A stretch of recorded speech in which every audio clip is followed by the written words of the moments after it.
You're now watching This AFC South Show, brought to you by Curtis Podcast Network, hosted by Curtis Brown, Blake Bellamy, Isaiah Michelle, and Jeff Steckel.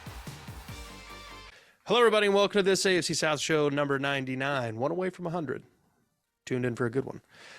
We are doing the preview for the Super Bowl. We'll be going over each of our respective teams' latest coaching rumbles and, whatever else comes up for our teams. With that, I'm Curtis Brown, the host on this show and the channel. I'm the Texans fan here. We got Jeff Steckel, our resident Colts fan. We got Isaiah Michelle, our resident Jags fan. And Blake Bellamy, back from his school duties as our Titans fan, baby. So, we are collectively the AFC South show, so let's get into it. So Jags have probably the least going on. We'll get into them first. Isaiah, what's cracking, pimp? Jim Bob Cooter interviewed with the Buccaneers. No word on that yet.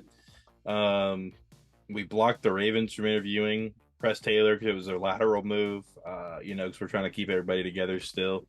Wide receiver coach did leave and went to Texas. They're, throwing money at everybody to try and get him to come in. Apparently the Panthers also requested to interview Jim Bob Cooter. So about a week ago, I wasn't aware of that one. But yeah, he's still here currently. And Press Taylor's going to be back. Nothing else really going on. There might have been some assistants or something that might have gone somewhere else to be assistants, like lower level people. For the most part, core's still together. Trevor Lawrence has been putting a lot of inspirational stuff out there for us Jags fans. That's been pretty cool. I'm putting my deposit down next week for my season tickets, so that's going to be awesome. Just not much going on. Go Jags, nice and steady. We got to decide. A lot of talk currently. Jaguars fans, you're stupid. Stop trying to trade Josh Allen. Stop saying that we should just let Jawan Taylor walk because Walker Little is so good. Clearly Jawan Taylor beat him out for a reason. Let's bring back Jawan Taylor. There's no reason to let trade him. No, we can't trade him. He's off contract. But, there's no reason, for us to let our best O lineman leave when we could probably get him for 12 to 15 mil a year. Dude literally has the Jaguars tatted on his leg. I don't think he wants to go anywhere. And also one more year of Cam Robinson and we can just give him the boot and put Walker Little in there and take no cap hits. That'll be cool. Really nothing going on though. We're going to start hearing some stuff. Jacksonville Balky was talking about in his press conference, we don't have a cap issue because we have a cash flow, and Shad Khan's willing to just toss out money bags anywhere we want him to. The cap's going to be massaged however we can. They're going to bring in some guys. They're going to re-sign some guys, restructure some guys. But other than that, nothing else really going on. Just same old in Jacksonville right now, which is really weird to say. Yeah, it is weird to say for sure. Also, we've got Duval Thursdays coming out for the first time, March 9th. Mark your calendars, folks. I like my name better. What was it? Third and Teal Thursdays. It's not bad. We'll workshop it. Maybe we put out a poll. Maybe drop in comments if you like that one. Doesn't matter. Up next, we'll go with the Titans just hiring from within for a few spots. Blake, what are your thoughts? I had to give it a moment of silence. I'm sorry, man. That was bad. The Titans had the worst offense last year. They didn't score. They were the only team to not score 28 points in a game. That's only 4 touchdowns, guys. That's not that difficult. Patrick Mahomes does it every week. I know he's the best player. My God.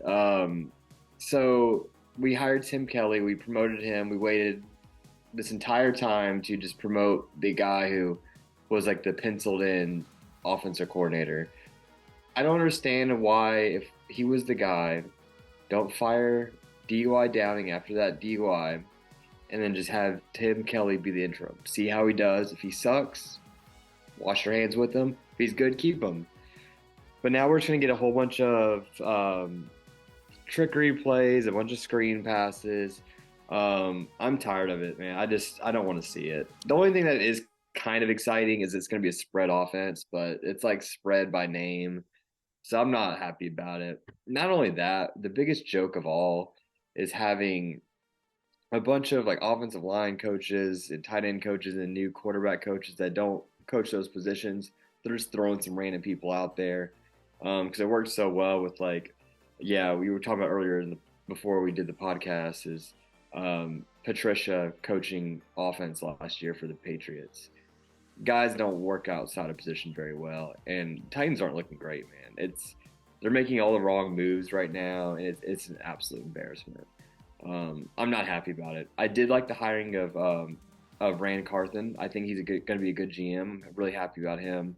That we just assigned a assistant GM to Chad Brinken or something like that. He's like a salary cap guru from the Packers, and they have a good salary cap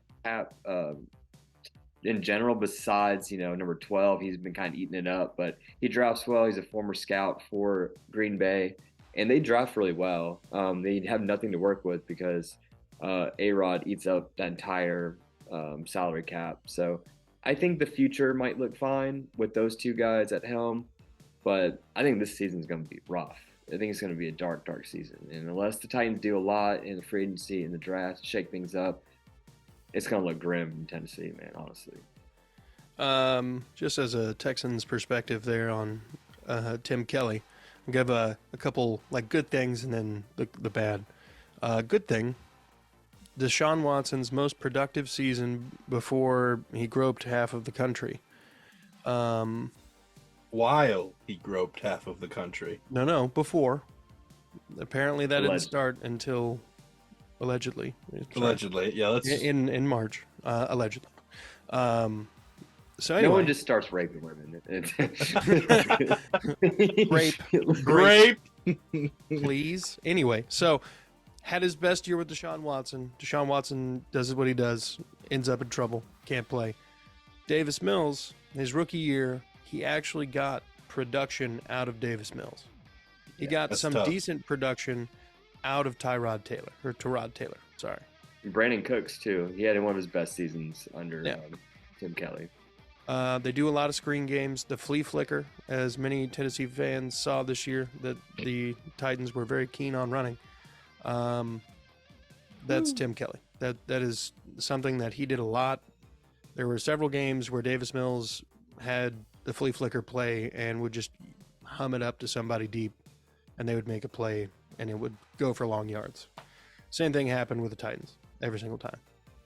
That's what you're going to expect of Tim Kelly.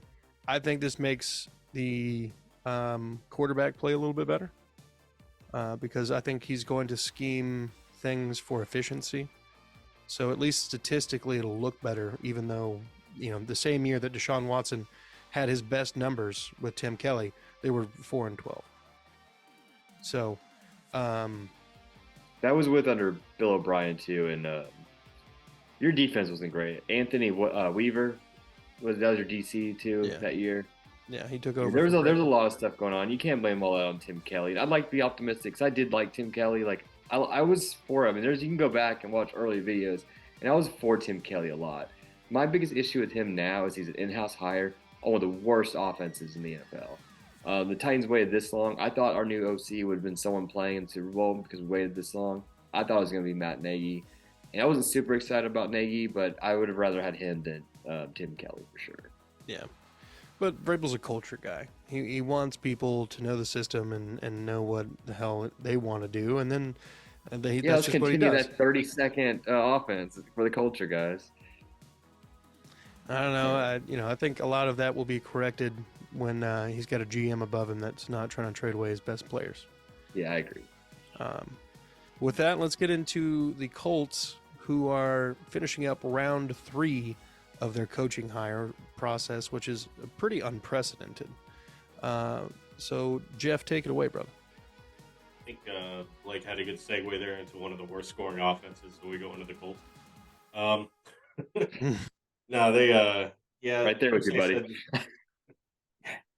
They said, Irsay said that we're days away from naming a head coach, so, take that kind of with a grain of sand. Everyone trying to rush the process. At this point, it really doesn't matter. I mean, it does, but let them do the interviews, let them take their time. You don't want to rush into something, but I think it's kind of telling. They blocked, I believe, some people from interviewing Gus Bradley, which means he's at least might still be in play to stay as the DC. So that would lead me to believe that they're not looking at someone like Raheem Morris. I don't know why you keep Gus Bradley and then bring in another defensive guy as a head coach. Yeah. I feel like their guy is in the Super Bowl. So I feel like they're leaning, hopefully, towards the Eagles' offensive coordinator, Shane.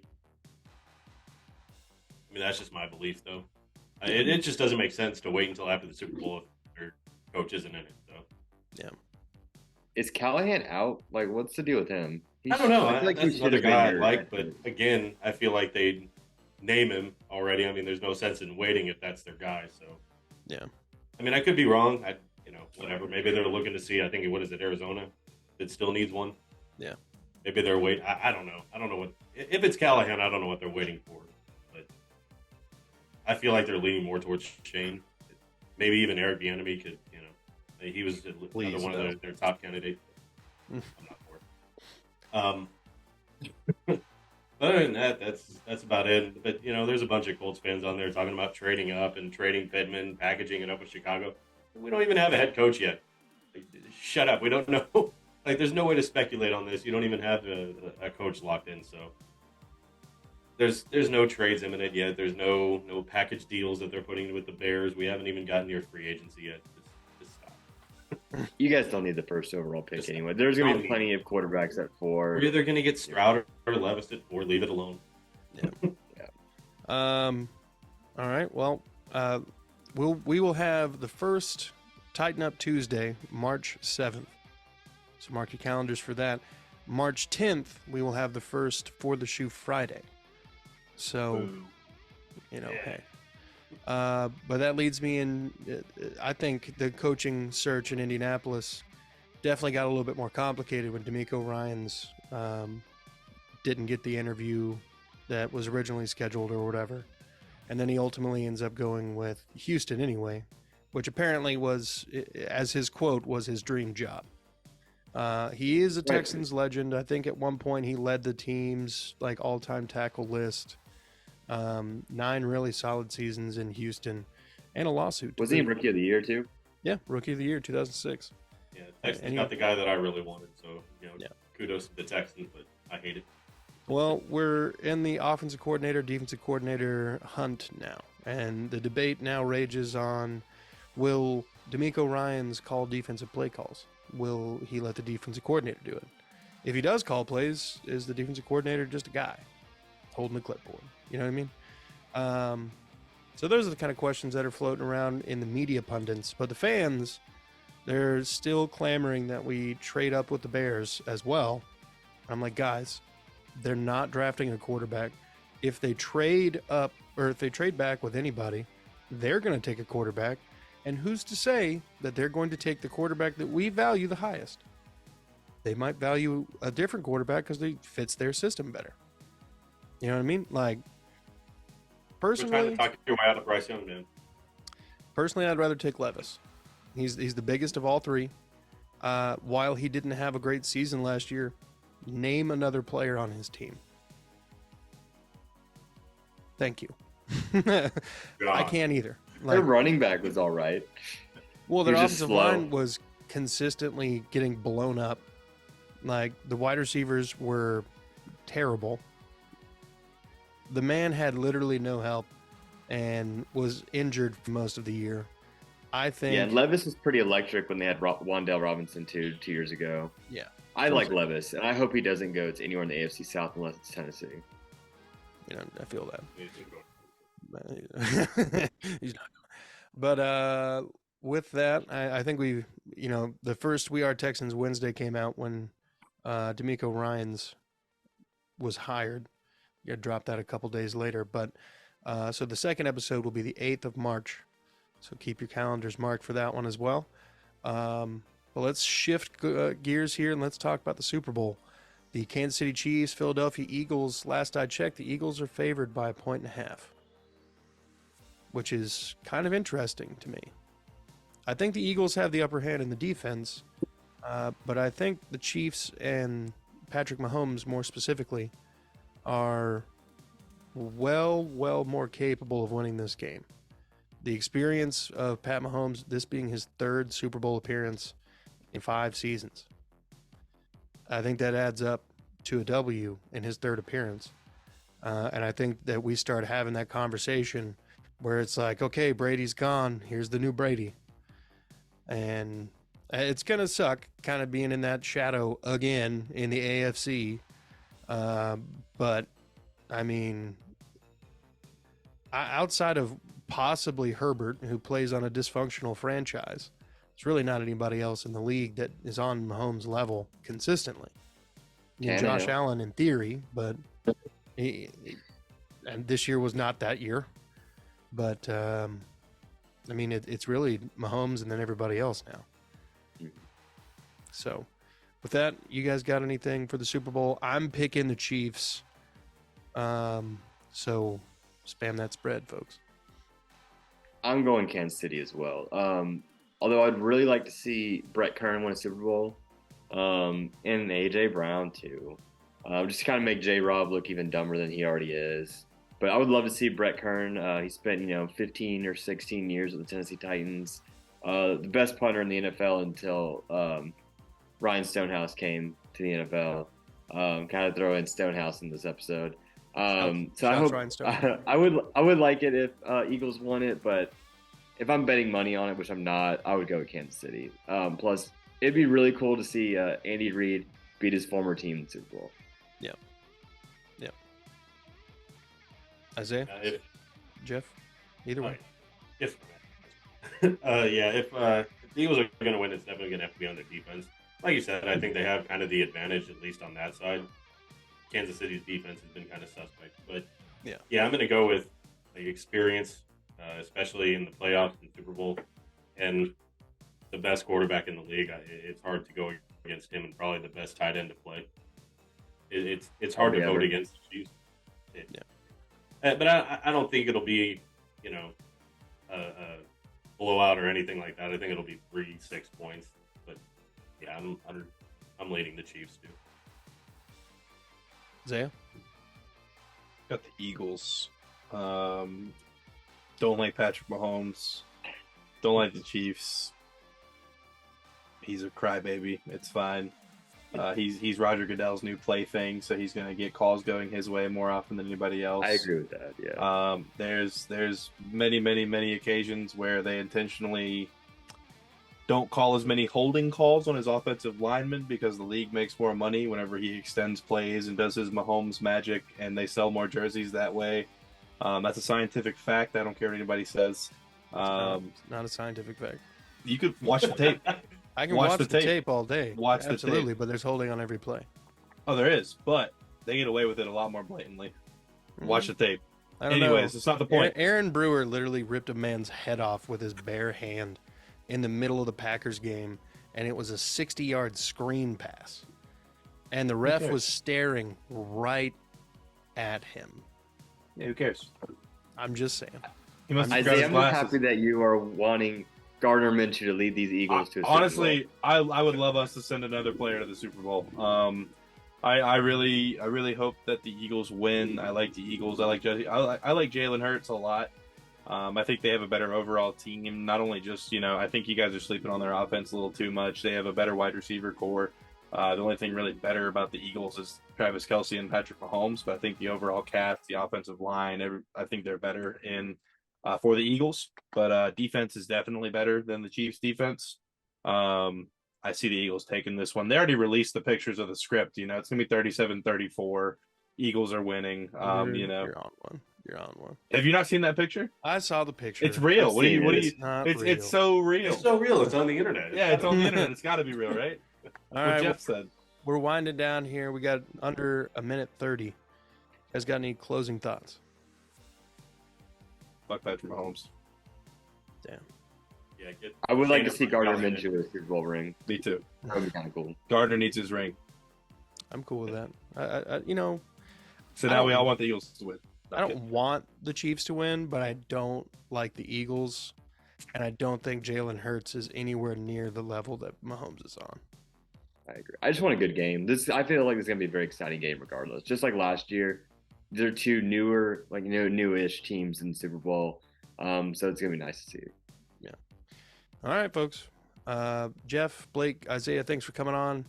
Everybody, thanks for watching. Like and subscribe. I don't really have a like goal or a subscribe goal. Just enjoy. If you hit the like button, thank you. Have a good week, everybody. Yeah, have a good week. Be good people.